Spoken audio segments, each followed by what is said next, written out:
Jia Kim sat at her desk, looking out the window at the busy Seoul streets below. Rain tapped against the glass. She was tired after studying all night for her final exams. At 18, Jia was the top student in her school. She had always been good at math and science. Too good, some said. The soft ping of her tablet made her turn away from the window. A new message.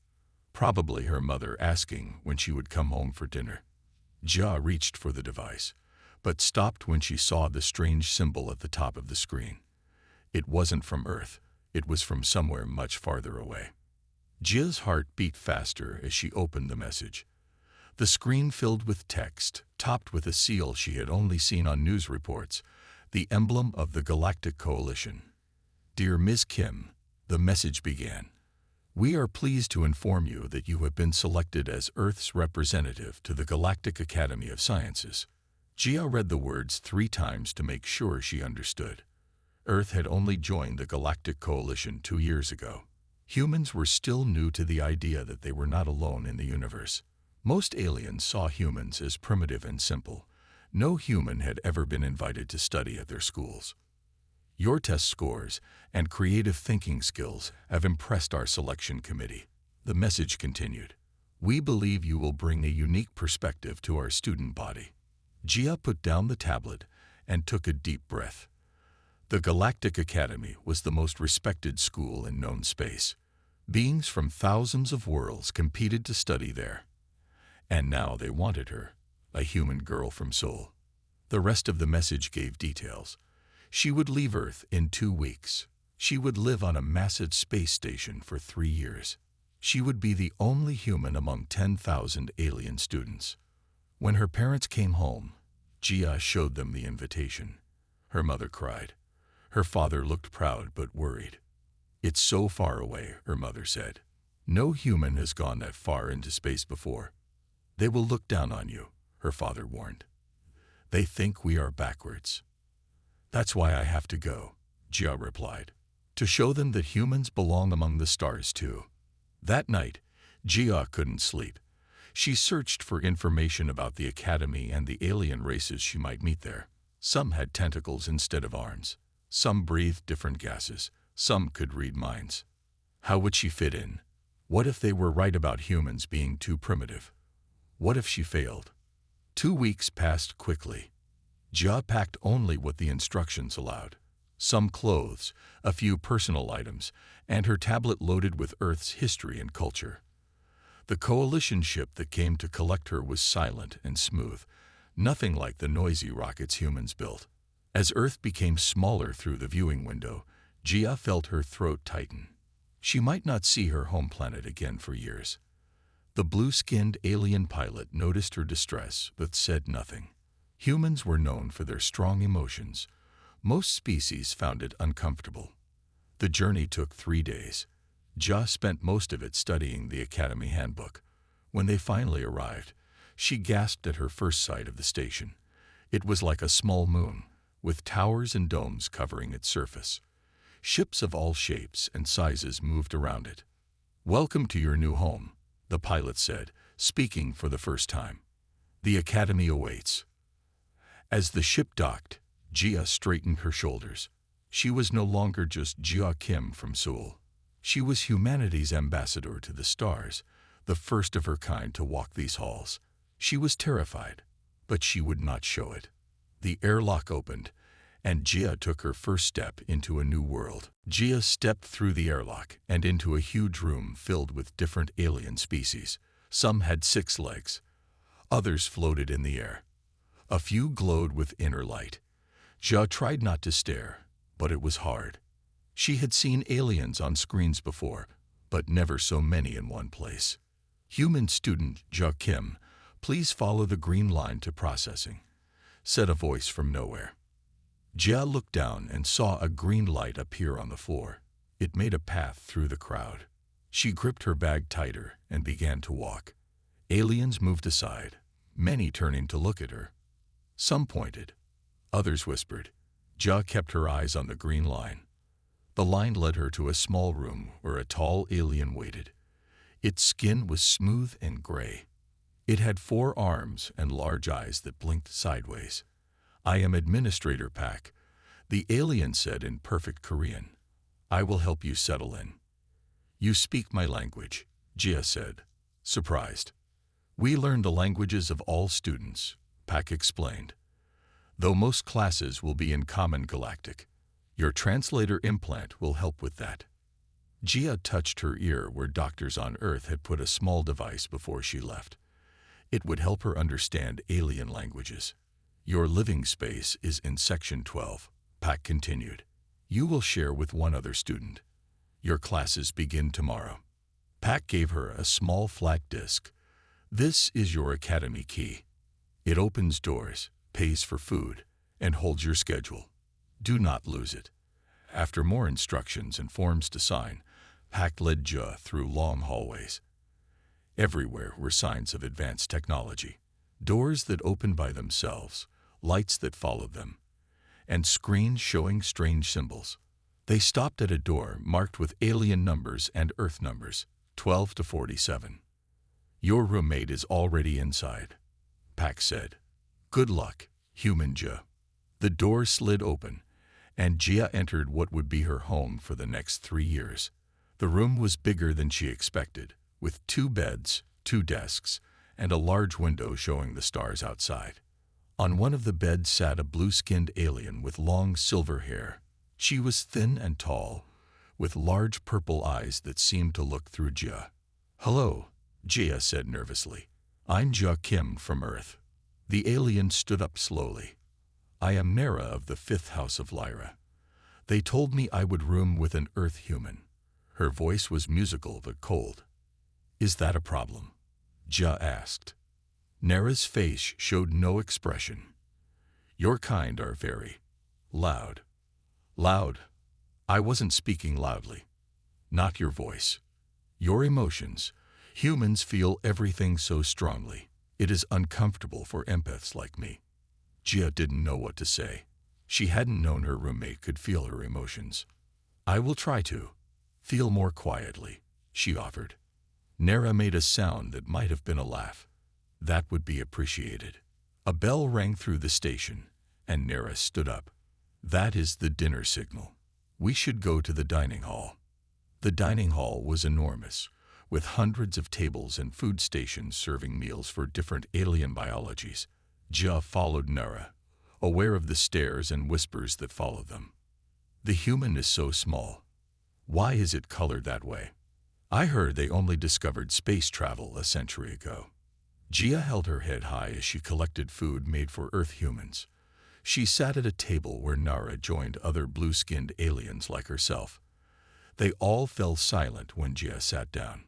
"This is the human," Nara said simply. Before anyone could respond, a tall figure approached their table.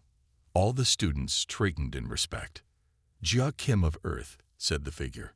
Its body looked like living stone, with cracks that glowed with inner fire. "I am Dean Do, director of the academy." Jia stood quickly. "It's an honor, sir." "Many here doubt that humans are ready for the academy," Dean Do said, his voice like grinding rocks. "I expect you to prove them wrong." As the dean walked away, Jia felt the weight of every alien eye in the room. This was going to be harder than she had imagined. Jia woke up early the next morning. Nara was still sleeping, her blue skin glowing softly in the dim light. Jia dressed quietly and checked her schedule on the small disk Pak had given her. Her first class was Advanced Quantum Mathematics with Professor Hyun. The classroom was shaped like a bowl, with seats rising in circles around a central platform. Jia found a seat near the back, hoping not to be noticed. Other students filed in, some walking, some floating, some moving in ways Jia couldn't describe. Professor Hyun entered last. He didn't have a body like Jia expected. Instead, he was a swirling cloud of purple light with small bright spots that might have been eyes. "Today we begin our study of 11-dimensional calculus," the professor said, his voice coming from everywhere at once. Symbols appeared in the air above the platform. Jia stared at them in confusion. She was good at math on Earth, but these symbols made no sense to her. Some seemed to move and change as she watched them. This is simple, of course, Professor Gunn continued. You all learned the basics in your early education. All the alien students nodded. Jia felt her face grow hot. On Earth, no one had taught her about 11 dimensions. Her translator could turn alien languages into Korean, but it couldn't help her understand alien math. You, Earth human, Professor Hun said suddenly. Explain how we apply the Zorn principle to collapse the 7th dimension. All eyes turned to Jia. She stood up slowly. I don't know, Professor. The cloud that was Professor Hyun darkened slightly. As I thought, humans have barely mastered 4 dimensions. Perhaps you are not ready for this class. Jia sat down, her hands shaking. She wanted to run away, but she forced herself to stay. She took notes on everything, even though she understood almost nothing. Her next class, Galactic Biology, was just as hard. The teacher, a tall insect-like alien named Professor Lee, talked about life forms Jia had never heard of. In interstellar physics, Jia learned that much of what Earth scientists believed about the universe was wrong. By the end of the day, Jia felt completely lost. She sat alone in the dining hall, too tired to care about the stares from other students. You look like someone dropped you on an ice planet without a heat suit, said a voice. Jia looked up to see a small green alien with 4 arms and large compound eyes like a fly. The alien sat down across from her. I'm Ta, the alien said. I saw you in Professor Gun's class. Jia, she replied. And yes, I was the one who didn't know anything.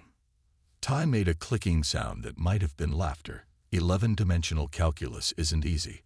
I failed it twice before I got it right. You failed. Jia was surprised. I thought everyone here was a genius. We are, Ta said. But even geniuses have to learn. You're trying to catch up to students who've been studying this since they were young. I don't think I can catch up, Jia admitted. Maybe humans really aren't ready for the academy. Tae's compound eyes seemed to study her. Or maybe you just need help. Meet me in study room 7 after dinner. I'll show you some tricks. That night, Tai explained 11-dimensional calculus in a way Jia could understand.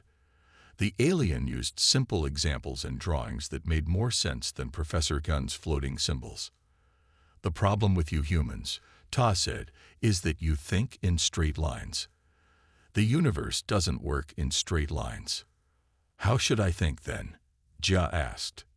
In circles, in spirals, in patterns that loop back on themselves. Ta drew a complex shape in the air. Like this. Jia tried to copy the shape. Her version was rough, but Tai seemed pleased. Not bad for a human, Ta said. You learn quickly. Maybe that's your species' talent. For the first time since arriving at the academy, Jia felt a small spark of hope. She might not know all the things the alien students knew, but she could learn. And perhaps there were some things that only a human would think to ask. Why does it matter if we collapse the 7th dimension? She asked Ta. The alien's eyes widened in surprise. No one ever asks why. They just do it. That's an interesting question. Weeks passed at the academy. Jia still struggled with her classes, but she was slowly improving. Ta helped her with math and physics. Even Nara had started to warm up to her, teaching her about alien cultures after complaining that Jia's constant confusion was emotionally noisy. Today was Jia's first physical adaptation class. All students had to take it, no matter their species. Jia entered the large room that looked like a gym. About 30 students of different species stood around waiting. The teacher, Professor Jiu, was a tall, 4-armed alien with red skin that looked like rock. Welcome, he said. Today we learn how different bodies handle emergency situations. He pointed to a door at the far end of the room. Inside that chamber, conditions will change. You must complete simple tasks while adapting to those changes. This tests your physical limits. Jia felt nervous. Most aliens here had special abilities. Some could change their body temperature. Others could hold their breath for hours. What special abilities did humans have? The first student to enter the chamber was a tall purple alien who could stretch its body like rubber. It completed the test easily. Next went a floating gas cloud being who simply changed its shape to solve each problem. When it was Jia's turn, she entered the chamber alone. The door closed behind her. "Human student," said a voice. "Your test begins. First task, move the blocks to the marked area." Jia saw heavy blocks on the floor. As she started to move them, the gravity in the room increased. It felt like carrying weights. Her muscles burned, but she kept going. On Earth, she had played sports and was stronger than she looked. Second task, solve the puzzle on the wall while standing in the circle. As Jia stood in the circle, the temperature in the room dropped quickly. It became very cold. Her fingers felt stiff, but she worked on the puzzle, which was like a math problem. Many alien species came from planets with stable temperatures, but Earth's weather changed all the time. Humans were used to adapting. Final task, reach the exit while. Suddenly, red lights flashed everywhere. A new voice spoke. "Wo ar nang. Actual enam erg sui. Oxygen recycling system. Favelure in CCT Tyon 12. This is not a test." The door to the chamber opened, and Jia ran out. The gym was in chaos. Some students were on the floor, struggling to breathe. Others were panicking. Professor G tried to calm everyone. "Please exit in order. Some species will be affected faster than others." Jia noticed something strange. While many aliens were having trouble, she felt only slightly dizzy. Earth's oxygen levels had changed many times in its history. Humans could handle lower oxygen better than many aliens. "Listen to me," Jia shouted over the noise. "Those who can't breathe, go out first.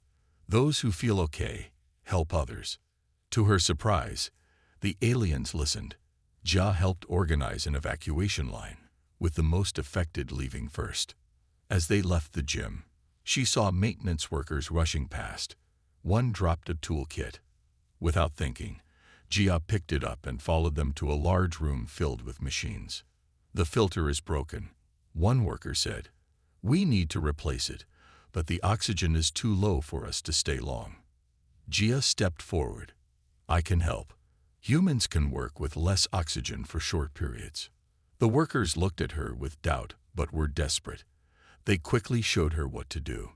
Jia's hands shook as she worked to replace the damaged part, her vision blurring slightly. But she finished the job before she had to leave for fresh air. Later, when the emergency was over, Professor G found Jia in the medical bay where she was getting checked. "Interesting," he said, looking at her data on a screen. "Your species seems physically unimpressive, but you have surprising adaptability. Most beings specialize for their home environments. Humans seem to be generalists." "Is that good?" Jia asked. "In a stable situation, specialists thrive. But in emergencies," he made a sound like rocks grinding together, a laugh. "Generalists survive. Perhaps there is more to learn about humans than I thought." As Jia left the medical bay, she noticed other students looking at her differently. Not with curiosity or pity, but with something new, respect. A month after the oxygen emergency, Jia's life at the academy had improved. More students talked to her now. Her grades were getting better. Ta had introduced her to other friends, and even Nara sometimes invited Jia to sit with her blue-skinned friends at meals. One day, Jia entered the classroom for her galactic history lesson and found words written on her desk screen. "Humans don't belong here. Go home. Primitive." She quickly wiped the message away before anyone could see it. But inside, she felt hurt and angry. Who would write such a thing? Later that week, her project for quantum engineering class mysteriously failed during testing. The teacher gave her a failing grade. When Jia checked her work later, she found that someone had changed her calculations. "Someone is targeting you," Ta said when Jia told her friend about it. "Probably Sung and his group." "Who is Sung?" Jia asked. Ta pointed across the dining hall to a table where several large, gray-skinned aliens sat. They had ridges on their heads and wore uniforms with red symbols. "They're Cravians," Tai explained. "Their people fought against letting Earth join the coalition. They think humans are too violent and unpredictable to be part of galactic society." "That's not fair," Jia said. "They don't even know me." The next day, Jia received a message that her regular study room was changed to room 22. When she arrived, the room was empty and dark. As she turned to leave, the door slid shut and locked. "Let's talk, human," said a deep voice. The lights came on, and 5 Cravian students stood in the room. The tallest stepped forward. "I am Sung," he said, "leader of the Cravian Student Association." Jia tried to look brave. "Why did you trap me here?" Sung's face showed no emotion. "To understand why the Academy accepted a member of such a primitive species. Your people still fight wars over land and resources. You pollute your own planet. Your history is full of violence." "And your history isn't?" Jia asked. "We evolved past it," another Cravian said. "Humans never will." Sung held up a small device. "We accessed your personal files, your messages home, your Earth history database." Jia felt her face grow hot with anger. They had no right to do that. "Look at this," Sung said. Images appeared on the wall. Earth wars, pollution, poverty. This is humanity. Primitive, destructive, chaotic. Jia looked at the images. Yes, Earth had problems, but the images showed only the bad parts. "That's not all we are," she said. "You're not showing the whole story." "What whole story?" Sung asked with a mocking tone. Jia thought quickly. Getting angry would only prove their point about humans being emotional and violent. She needed to respond differently than they expected. "I have a proposal," she said calmly. "You've studied us. Now let me share what humans really are. I'll host a series of presentations about Earth culture. If you still think we don't belong here afterward, I'll request a transfer back to Earth." The Cravians looked surprised. They had expected her to yell or try to fight. "Why would we care about human culture?" Sung asked. "Because understanding other species is what the coalition is about," Jia replied. "Isn't that why we're all here at the Academy?" After a long silence, Sung nodded. 3 presentations, open to all students. If you fail to change minds, you leave." After they unlocked the door and left, Jia leaned against the wall, her heart racing. Had she just made things worse? How could she change their minds about all of humanity? When she told Tai and Nara what happened, she expected them to think her idea was foolish. Instead, they offered to help. "I'm curious about Earth culture," Nara admitted. "You humans create such strange things. Music that has no mathematical pattern. Stories about things that never happened. And I want to see Sung's face when you prove him wrong," Tai added with a clicking laugh. That night, Jia sent a message to her parents on Earth, asking them to send everything they could about human art, music, literature, and history. She would show the Academy that humans had more to offer than just their physical adaptability. The challenge was set. Now she had to prove that humanity's culture was worth understanding, and that humans belonged among the stars. The large meeting room was packed with students. Jia stood at the front, trying to hide her nervousness. This was her first presentation about Earth culture, and it seemed like half the Academy had come to watch. Even some teachers were there. Sung and his Cravian friends sat in the front row, their faces showing no emotion. "Thank you all for coming," Jia began. "Today I want to share something humans call music." She played a recording her parents had sent, a simple piano piece by Mozart. The room was silent as the music filled the air. Some aliens looked confused. Others closed their eyes to listen. "This pattern of sounds causes emotional responses in humans," Jia explained. "It's not just math or science. It's art." Next, she played rock music, then jazz, then traditional Korean songs. Each time, She explained how the music made humans feel. Many aliens seemed puzzled by the idea that sounds could create feelings. Humans are weird, someone whispered, but not in a mean way. After music, Gia showed paintings and photographs from Earth, landscapes, people, abstract art.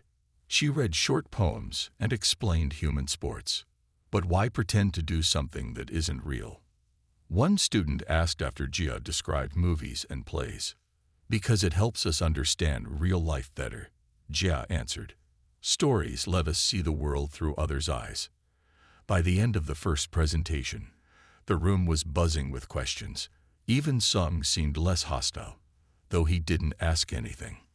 For her second presentation a week later, even more students came.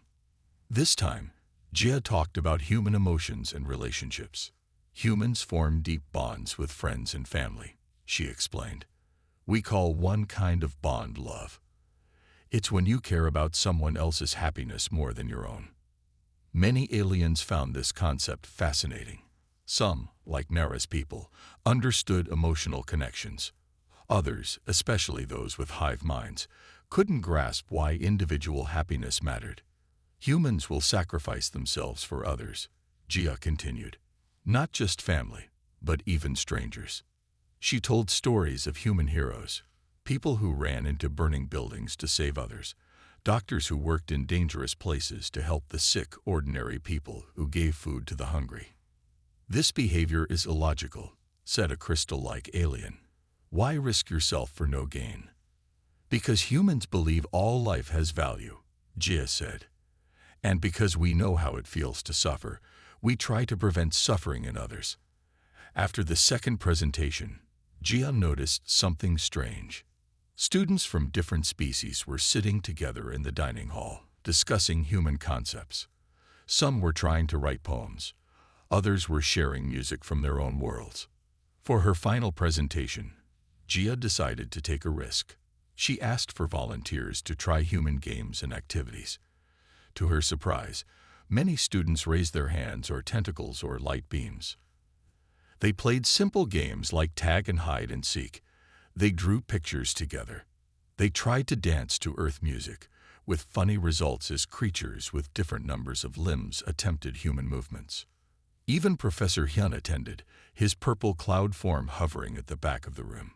Human Jia, he said after the presentation. Your species' thinking is unusual. You approach problems from angles we would never consider. This may have value in scientific discovery. Coming from him, this was high praise. Later, Sung approached Jia as students were leaving. Your presentations were educational, he said stiffly. While I still have concerns about human history, I acknowledge that your species has interesting qualities. Does that mean I can stay? Jia asked. Sung nodded once, then walked away. Ta bounced excitedly beside Jia. You did it. Everyone's talking about humans now. Some students are even asking if more humans will come to the academy. Jia smiled, feeling proud. She hadn't just defended humanity. She had made others curious about her species, Earth's ways of thinking, feeling, and creating. Things she had taken for granted were now seen as valuable and unique in the galaxy. What humans call art is actually your greatest science, Nara said, joining them. You study what cannot be measured. Feelings, beauty, love. Many species never think about these things. For the first time, Jia felt truly at home at the academy, not because she had become more like the aliens, but because they had begun to appreciate what made humans different. 2 months after Jia's presentations, Dean Do made a special announcement to all students. The academy would hold its yearly innovation competition. Teams of students would work together to solve a real problem affecting multiple worlds. The winning team will see their solution implemented across the coalition. Dean Do said, his stone-like body glowing with excitement. This is your chance to make a real difference. Students buzzed with excitement. The innovation competition was the most important event at the academy. Winners became famous throughout the galaxy. Will you join a team? Ta asked Jia after the announcement. Who would want me? Jia replied. I'm still behind in most classes. I would, said Ta. You think differently. That's valuable. Before Jia could answer, Nara joined them. I want to be on your team too, she said. My people are good at understanding emotional needs and solutions. Jia felt touched. 2 months ago, no one wanted to sit near her. Now her friends wanted her on their team. As they discussed team plans, a shadow fell over their table. Jia looked up to see Sung standing there. Human, he said, his voice serious. I wish to join your team. Jia was shocked. You? Why? Your cultural presentations showed that humans approach problems differently. My people are engineers. Together, we might create something unique. The four of them registered as Team Earthmix, a name that made Jia smile. They were given their challenge: to find a solution for dying ecosystems on border planets. These worlds sat between different empires and had been damaged by pollution and overuse. For days, they studied the problem. Nara felt the emotional impact of dying worlds. Tai analyzed the scientific data. Sung designed possible engineering solutions, but nothing seemed good enough. The problem is too big, Sung said after a week of work. These ecosystems are too damaged. Standard solutions won't work. Jia had been quiet, thinking about something she had learned on Earth. What if we don't try to fix the problem directly? She suggested. What if we copy nature instead? Explain, Sung said. On Earth, we have something called biomimicry. It means studying how nature solves problems and copying those solutions. Like there's a bird that cleans crocodile teeth, and both animals benefit, or forests that regrow after fires, because the fire itself activates certain seeds. The others looked interested but confused. Instead of creating new technology to clean these planets, Jia continued, what if we find species that already solve similar problems and introduce them in the right balance? Tay's compound eyes widened, like a system that fixes itself. Yes, Jia said, a self-healing ecosystem using species from all our worlds. We don't control it. We just start it and let it work naturally. They worked day and night on their new idea. Some designed special pods to introduce the right species. Nara used her empathic abilities to ensure the system would feel balanced. Ta calculated how different species would interact. Jia kept them focused on copying natural patterns rather than forcing solutions. When the day of the competition came, 50 teams presented their ideas. Most had complex machines or chemical processes to fix the damaged planets. Team Earthmix was different. We don't want to control nature, Jia explained to the judges. We want to help it heal itself. She showed how their system would use earthworms to clean soil, Cravian moss to filter water, Liran light plants to restore air, and insects from Ta's world to spread seeds. The beauty is that once started, it continues on its own. Sung added, no constant maintenance required. The judges asked hard questions, but the team was ready. Even when one judge said their idea was too simple, Jia stood firm. Simple doesn't mean easy or weak, she said. Nature has spent billions of years solving these same problems on all our worlds. We're just bringing those solutions together. As they left the presentation hall, Dean Doe stopped them. Most teams tried to show how smart they are with complex technology, he said. Your team showed wisdom by respecting the complexity already present in nature. Interesting approach. Team Earthmix didn't know if they would win, but they had created something truly new by combining ideas from different worlds, just like their team itself. The day of the final competition results arrived. All 10 finalist teams gathered in the Grand Hall of the Academy. Important officials from across the galaxy had come to watch. There were even representatives from Earth, the first humans besides Jia, to visit the Academy. Jia felt nervous as she sat with her team. They had worked so hard on their ecosystem solution. Would the judges understand its value? No matter what happens, Ta whispered, we created something good.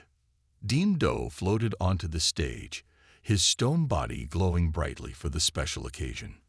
"Welcome to the Innovation Competition Finals," he began.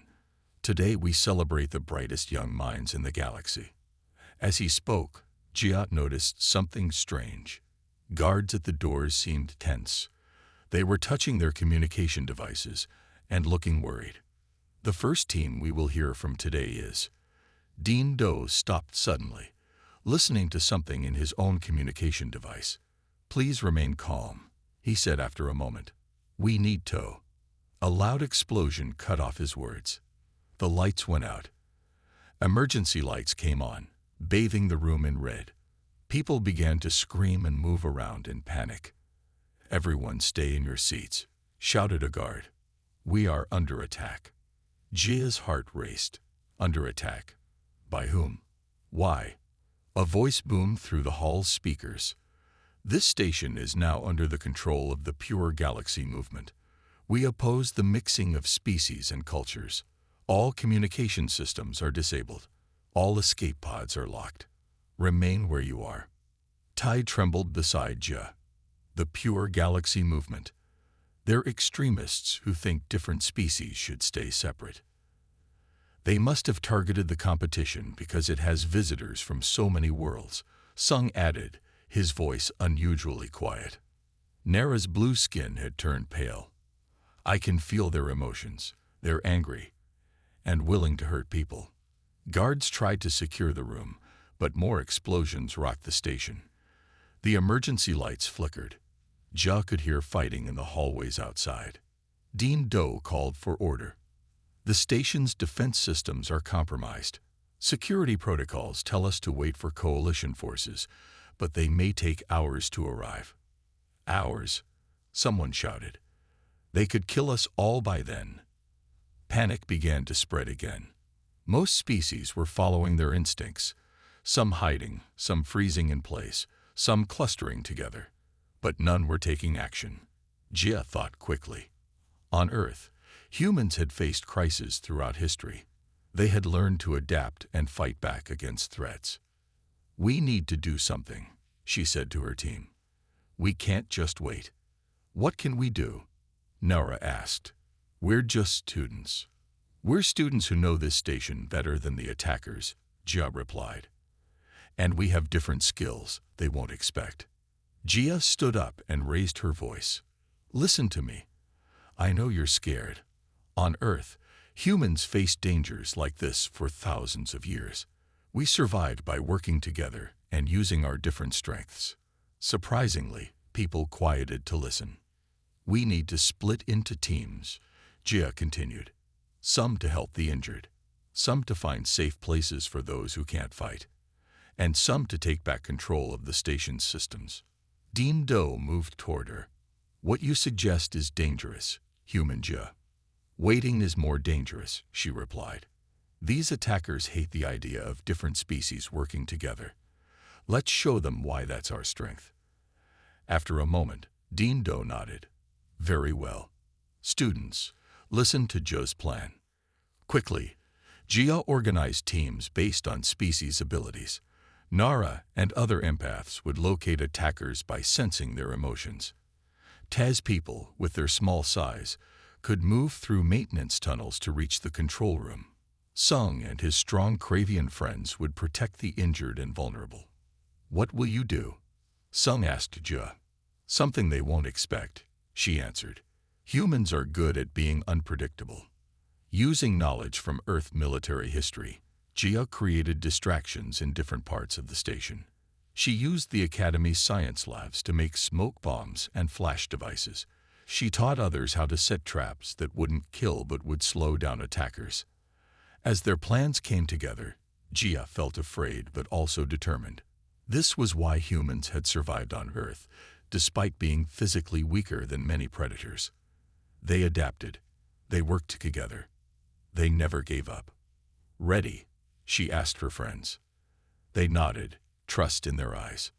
"Then let's take back our academy." Hours later, Jia lay in the academy's medical bay. Her arm was wrapped in a healing bandage, and her body ached everywhere, but she was alive. They all were. The plan had worked better than anyone expected.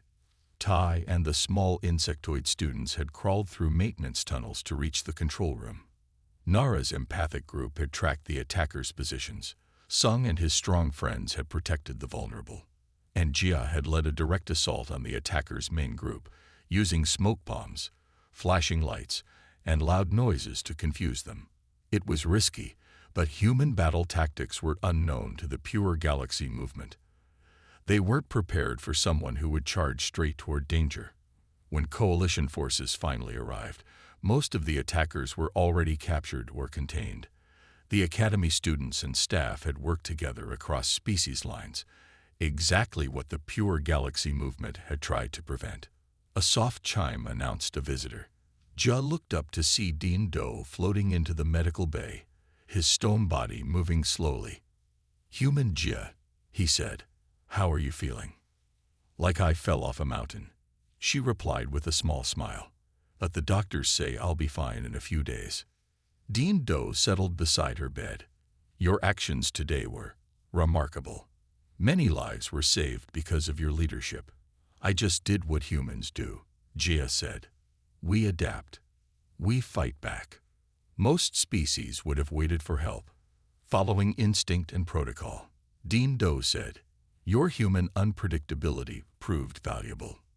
He paused, then added, "The Academy Board has met in emergency session. We have decided to increase the number of human students accepted next year." Jia felt a rush of pride. "Really?" "Yes. Your species brings something different to our community. Something we need." The dean's rocky face formed what might have been a smile. "Also, I should inform you that the innovation competition results were decided before the attack." He handed her a small crystal that glowed with soft light. "Congratulations. Team Earth Mix won first place. Your ecosystem solution will be implemented on 3 border planets." Jia stared at the crystal in amazement. They had won. Wait until she told the others. "Your teammates already know," Dean Do said, as if reading her thoughts. "They asked me to tell you that they're planning a celebration when you're feeling better." After the dean left, more visitors came.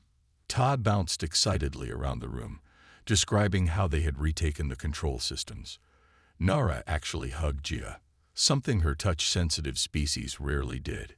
Even Sung came, standing awkwardly at the foot of her bed.